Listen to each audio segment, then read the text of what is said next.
Камкордукка муктаж жарандарды коомдук жашоого толук аралаштыруу жана алардын турмуш шартын жакшыртуу өлкөнүн эң башкы мүдөлөрүнүн бири. Бул тууралуу мамлекет башчы Садыр Жапаров майыптардын эл аралык күнүнө карата кайрылуусунда билдирди. Анын айтымында өзгөчө муктаждыктары бар жарандар коомдун ажырагыс бөлүгү катары өлкөнү өнүктүрүүгө салым кошуп келишүүдө. Жакынкы жылдары кошумча колдоону талап кылган жарандарыбыз үчүн социалдык стационардык мекемелерди жакшыртуу, жаңылоо боюнча иш мерчемдерибиз бар.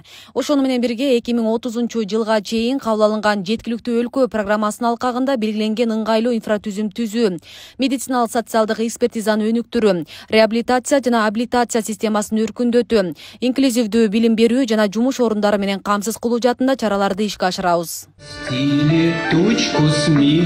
Бүгүн 3 декабрда майыптыгы бар адамдардын эл аралык күнү өлкө аймактарында белгиленип жатат.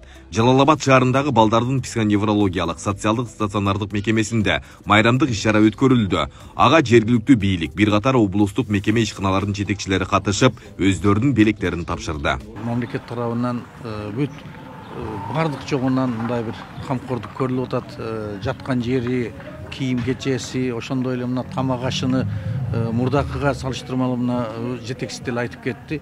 3 эсе жакшырып, мындай бир жакшы болуп атат деп камкордуктар көрүлүп атат. Ошону менен бирге эле биз дагы бүгүн мына областыбыздын, шаардын мекеме жетекчилери да келип, бул күндү жоң карабай келип, өздөрүнүн колунан келген кошумчаларын дагы берип отурушат. Балдардын психоневрологиялык социалдык стационардык мекемесинде жалпы 136, 18 жашка чейинки бала тарбияланат. Мекемеге мамлекет тарабынан өзгөчө көңүл бурулуп келгендигин айтып, мындагы кызматкерлер мүмкүнчүлүгү чектелген балдарды коомго аралашуусуна аракет кылып келишет. 136 кызмат алуучу бар. Анын ичинен 32-си күндүзгү бөлүмдө, алар садикке келгенде келип кетишет да. Анан жөн эле келип, жөн эле жүрбөйт, алар деген биякта деген кызмат алууларды алышат да. Бул жерде логопед бар, дефектолог бар, массажисттер бар, эрготерапевт, психолог бар, арт-терапия менен заниматься этишет, воспитательдердин ар кандай программалары бар, баягы окуу процесстери дагы жүрөт да бул жердечи. Буга улай эле Жалал-Абад облусундагы көз азиздер жана дүлөйлөр коомуна да майрамдык иш-чара өткөрүлдү. Ага жергиликтүү бийлик, бир катар облустук мекеме ишканаларынын жетекчилери катышты. Булар мүмкүнчүлүгү чектелгенине карабастан тигүү жана эмерек цехтеринде эмгектенип келишет. Цехлер жылуу, жакшы, шивениде дудук кыздар, сүйлөбөгөн кыздарыбыз шивениде, мебелде иштешет. Кыйынчылык жок, цехлер жылуу, айлыгын вовремя берет, айлык премияларды алышып турат. Бирок аз количестводагы ишчилер бар да. 174 чиленим бар менде, каттоодо турушат.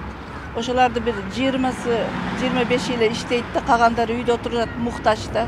Жалал-Абад облусу боюнча жалпы 52 миңден ашуун мүмкүнчүлүгү чектелген жаран бар. Бул жылы ден соолугуна мүмкүнчүлүгү чектелген жарандардын эл аралык күнүнө карата ыйгарым укуктуу өкүлүнүн резервдик фондунан, балдардын психоневрологиялык социалдык стационардык мекемесине, Жалал-Абадтагы көз азиздер жана дүлөйлөр коомуна жана Нокен районунда жайгашкан Жумабек Ниязов атындагы жалпы билим берүүчү көмөкчү жатак мектебине 130 миң сом акча каражаты бөлүнгөн.